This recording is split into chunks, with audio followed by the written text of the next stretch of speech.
So we're back from Germany after Newcastle United's 2-0 defeat against Borussia Dortmund. Reflections first and foremost. It was a tough night for Newcastle. I didn't think they played as poorly as some people have said. I thought the effort levels were there with Newcastle. With so many injuries, I think that was there for all to see. But I think, there were some negatives as well. There's no escaping that. Joe Linton missing the header. Newcastle didn't make the most of other chances they had. I think Almiron had an opportunity, had a sight of goal. There was a couple of set pieces which I thought were well worked. Certainly the one between Trippier and Lewis Hall, I thought it was a great little move, but no one else was on the same page at the time. And I think those are the moments that are going to count you in Champions League. Dortmund going 1-0 up, you would kind of expect that at home in front of their own fans. And the second goal really was, Newcastle overcommitting bodies, trying to chase the equaliser, and then they got caught on the break.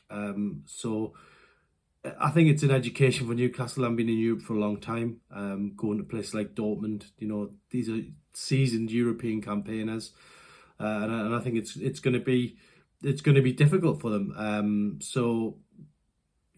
And now looking at the group stage overall, I've already touched on this on previous videos for those who've been watching already. And look, I think the AC Milan result has just blown the group wide open. I think UEFA put out a tweet last night of some of the qualifiers for the last 16, and I think the fact that there's not one team from Group F on that list tells you everything you need to know about this group. It ain't over. And while it's going to be extremely difficult going to France for Newcastle against PSG, I still don't think it's as daunting as some situations. And believe it or not, Newcastle have actually been in a worse position at this stage of the Champions League group back in 2002-03 when they had to win both games to get through then as well. So there are things you can clutch onto.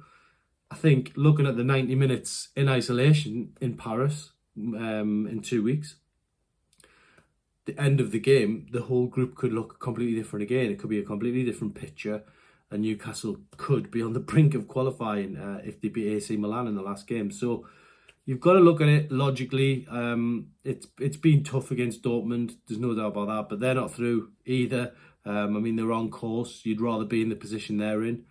But look, Newcastle have still got so much to play for in this. They've still got a chance to get through the last 16.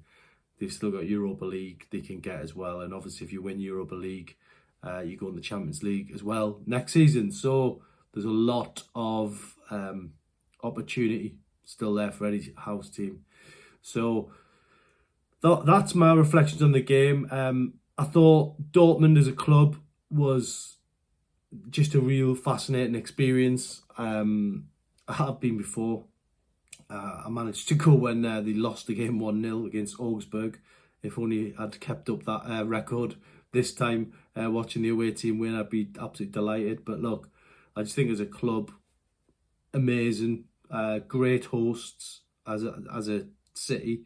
I think the fan park was unbelievable. What they helped Newcastle fans set up. Seemed to go off with no problems, or no problems that I've heard of. And at the end of the day, I think Dortmund teach all of football how football clubs should be run, because, less than 20 quid for a ticket this day and age is just fantastic. They clearly have the fans first. I took a look around Dortmund's ground. I'm going to take a little break from talking to you so you can watch some of the highlights of going around Dortmund's ground, and then I'll be back at the end of the video with what I think the team might be against Bournemouth and my thoughts going into that game on the South Coast.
Also die Champions League gewinnen, das wäre dann aber wert.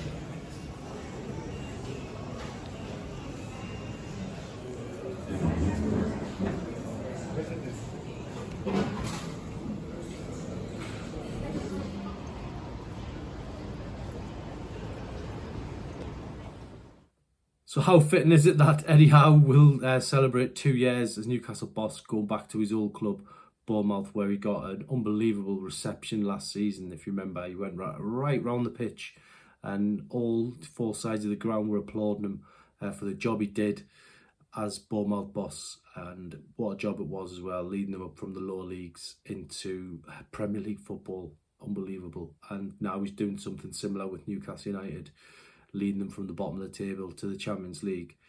It's a real success story. It's what English football management, the great stories are all about the teams that have gone from one end to the other, and Eddie Howe's currently doing that with Newcastle United. So well done, Eddie, and his staff as well, for 2 great years. We've got to say, it's been brilliant so far, even though we still haven't got a trophy on the table, which I'm sure will come eventually, but the 2 years we've had have been nothing short of phenomenal. You know, the fighting off the relegation battle, and then last season going to 4th in the Champions League, and this season, you know, top 6, quarterfinals of the Carabao Cup, still in with a shout in the Champions League. So again, big well done to everyone involved on that score. This game for Newcastle, going to be interesting to see if there's any players back fully fit for this one. I think Eddie was pretty, you know, disappointed with the injury situation, for the want of a better word. We watched his press conference the other night, and it was in Dortmund, and yeah, he was disappointed with the way the fixture list you know, is for Newcastle. It's congested. You're going into a December with 8 games, and Newcastle have got probably one of the worst injury crises they've had in years. So many players on the mend, but hopefully going into this game, there might be hopefully 1 or 2 who might be back for this game. I think Eddie will realise he's got options now, and perhaps Kieran Trippier at left back could start at Bournemouth, and Livramento, who did fantastic the other night, on the right hand side. I think really, if you look at the way the game went in Dortmund, then look, it's easy with hindsight, isn't it? But if Eddie had started the game with the team that started the second half, then, you know, things might have been a bit different. You don't know that, but it's just a thought. I thought Lewis Hall put in an honest effort. I'm certainly not going to criticise a young player who's still in his teenage years, but I think the booking was it was tough for him, because after that he had to be very careful. He didn't want to get sent off, and perhaps it was the right thing to do to take him off. But I thought it was a good honest effort from him, and I think he's going to be a real star for Newcastle moving forward. But I think this game against Bournemouth now, we just want to sign off for the international break with 3 points, solidify that top 6, top 5 position, whatever it is, get back in touch with the top 4, and it's certainly a winnable game. Bournemouth have had the troubles this season, home and away, new manager. I think it's a good time to play them. I think in midfield, again, Eddie Howe has got some options. I think, you know, Joe Willock, could he start the game? He's probably about ready for it now. He's got enough minutes under his belt, so you could see a change in there. Little glimpse of Alexander Isak in training the other day. Will it be too early for him? Will Eddie spring a surprise, or will we have to wait until after the national break? We'll have to wait and see on that one. I'm sure Eddie will keep everyone on guessing on that. But I think it's a real opportunity to go there and win, and especially now's the time to look for a response after Dortmund. You have 2 weeks to pick everything up again. England squad announcement later today. We'll see what gets said on that. That could give some of our players a lift. I think there's a couple of worthy candidates of England call-ups. If I'm being totally honest, Anthony Gordon, for one, should be in the England squad. Sean Longstaff has done very well, and obviously you've got Callum Wilson still knocking on the door, and Kieran Trippier is a player that goes in. I mean, for me, Nick Pope as well, it should be in there. So there's 5 players that, you know, could be in contention. I think the next 2 England games, England are already through. It should be experimental. That's what the England squad's about, but we'll have to wait and see on that score. So I'll sign off there. Thanks for all the comments on the videos. Thanks for watching, and we'll be back with a preview for Bournemouth tomorrow.